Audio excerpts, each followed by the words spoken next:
Assalamualaikum warahmatullahi wabarakatuh. Bertemu kembali di mata pelajaran Pendidikan Agama Islam kelas 6. Pada pelajaran kelima kali ini, kita akan belajar tentang keteladanan Rasulullah Shallallahu Alaihi Wasallam dan sahabatnya.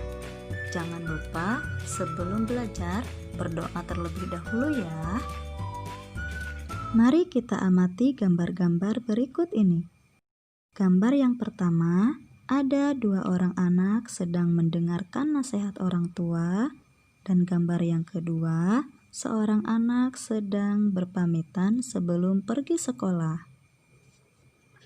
Gambar yang ketiga, selalu berjabat tangan ketika bertemu dengan sesama teman atau orang tua dan yang lainnya. Dan gambar yang keempat, sedang membaca doa sebelum makan. Gambar-gambar tersebut merupakan sebagian perilaku yang dicontohkan oleh Rasulullah Shallallahu Alaihi Wasallam dalam kehidupan sehari-hari. Agar kita lebih tahu tentang keteladanan Nabi Muhammad Shallallahu Alaihi Wasallam, mari kita simak bacaan berikut. Kejujuran dan kasih sayang Rasulullah Shallallahu Alaihi Wasallam. Nabi Muhammad Shallallahu Alaihi Wasallam dijuluki sebagai Al-Amin. Kalian tentunya sudah mempelajari kisah 25 Nabi. Nabi Muhammad Shallallahu Alaihi Wasallam pasti disebut sebagai Nabi ke-25 atau Nabi terakhir. Nabi Muhammad Shallallahu Alaihi Wasallam sejak kecil sudah menjadi yatim piatu. Oleh sebab itu, beliau sangat mencintai anak yatim dan menganjurkan umatnya untuk merawat, mendidik, dan mencintai anak yatim. Di samping itu, Nabi Muhammad SAW terkenal sangat jujur. Sikap jujur tersebut sudah diperlihatkan sebelum beliau diangkat menjadi Rasul. Pada usia remaja, beliau diminta bantuan oleh pamannya untuk membawa barang dagangan Siti Khadijah binti Khuwailid yang kaya dan dihormati di kota Mekah. Pada usia 35 tahun, Nabi Muhammad SAW bersama dengan orang-orang Quraisy diminta untuk memperbaiki Ka'bah. Ketika pembangunan sudah sampai ke bagian Hajar Aswad, bangsa Quraisy berselisih tentang siapa yang mendapat kehormatan untuk meletakkan Hajar Aswad ke tempatnya semula. Pada akhirnya, mereka sepakat menunjuk Nabi Muhammad SAW sebagai orang yang tepat untuk melakukan hal tersebut. Rasulullah pun kemudian menyarankan suatu jalan keluar yang sebelumnya tidak terfikirkan oleh mereka. Beliau mengambil selembar selendang, kemudian Hajar Aswad itu diletakkan di tengah-tengah selendang tersebut. Beliau lalu meminta seluruh pemuka kabilah yang berselisih untuk memegang ujung-ujung selendang itu. Mereka kemudian mengangkat Hajar Aswad itu bersama-sama. Setelah mendekati tempatnya, Rasulullah Shallallahu Alaihi Wasallam lah yang kemudian meletakkan Hajar Aswad tersebut. Ini merupakan jalan keluar yang terbaik. Seluruh kabilah setuju dan meridhoi jalan keluar ini. Mereka pun tidak jadi saling menumpahkan darah. Sejak saat itu, beliau dikenal di antara kaumnya dengan sifat-sifat yang terpuji. Para sahabat dan pengikutnya sangat menghormati dan mencintai beliau, sehingga beliau diberi gelar Al-Amin, artinya orang yang dapat dipercaya. Mari kita teladani sifat jujur Nabi Muhammad SAW dalam kehidupan sehari-hari. Misalnya, jika orang tua kita meminta bantuan untuk membeli sabun mandi di warung, ada sisa uang pembelian, uang itu harus dikembalikan kepada orang tua. Percayalah, anak yang jujur pasti disayangi teman-teman, guru, dan orang tua. Selain memiliki sifat jujur dalam berdagang dan bergaul, Rasulullah Shallallahu Alaihi Wasallam pun sayang terhadap keluarga dan orang-orang di sekitarnya. Pada zaman Zahiliyah, penduduk Mekah tidak menghargai anak perempuan. Namun, Nabi Muhammad Shallallahu Alaihi Wasallam justru menggendong putrinya, Fatimah, yang masih balita sambil tawaf mengelilingi Ka'bah.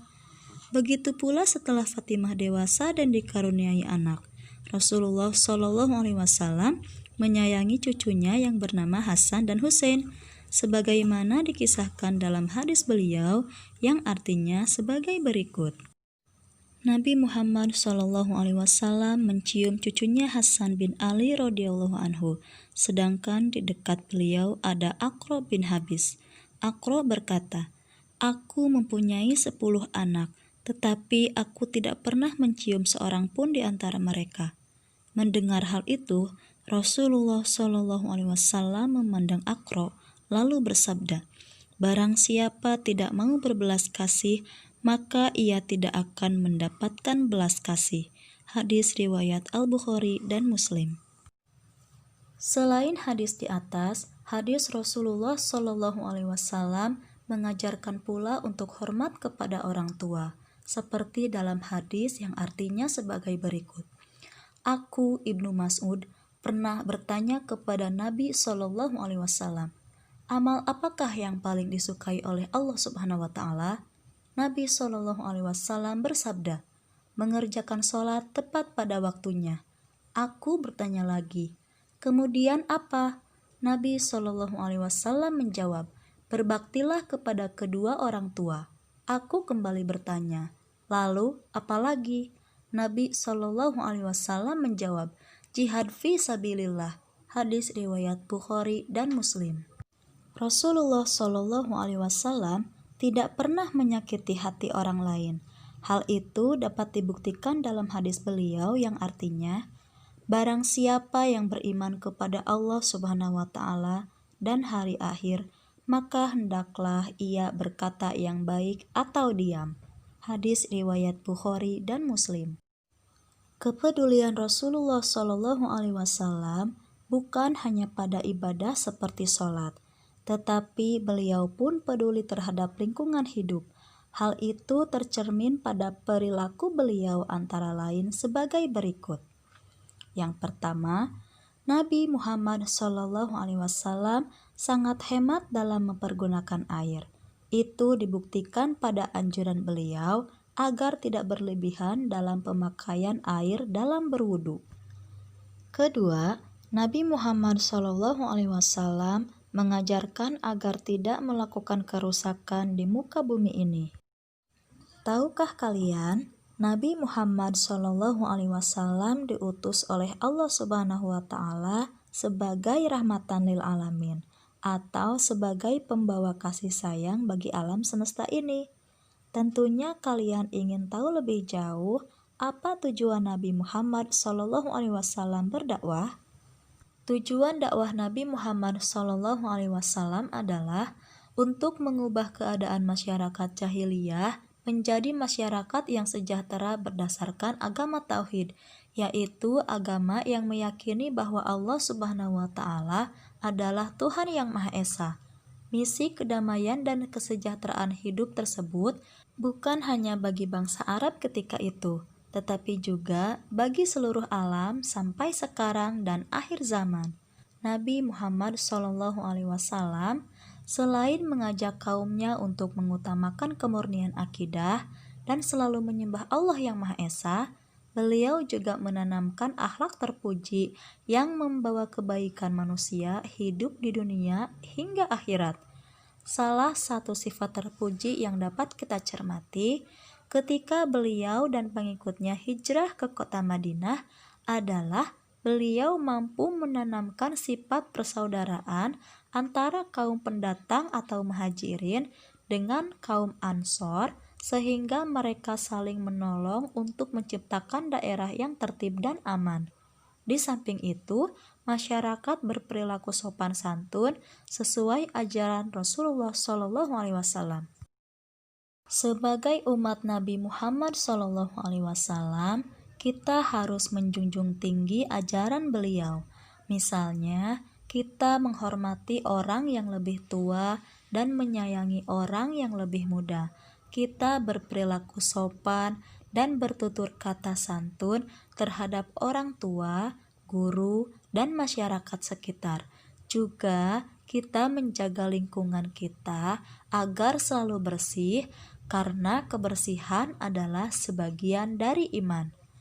Oleh sebab itu, kita tidak membuang sampah di kali atau selokan, karena selokan yang penuh sampah akan dangkal. Saluran air tidak lancar, sehingga di musim hujan daerah tersebut menjadi banjir.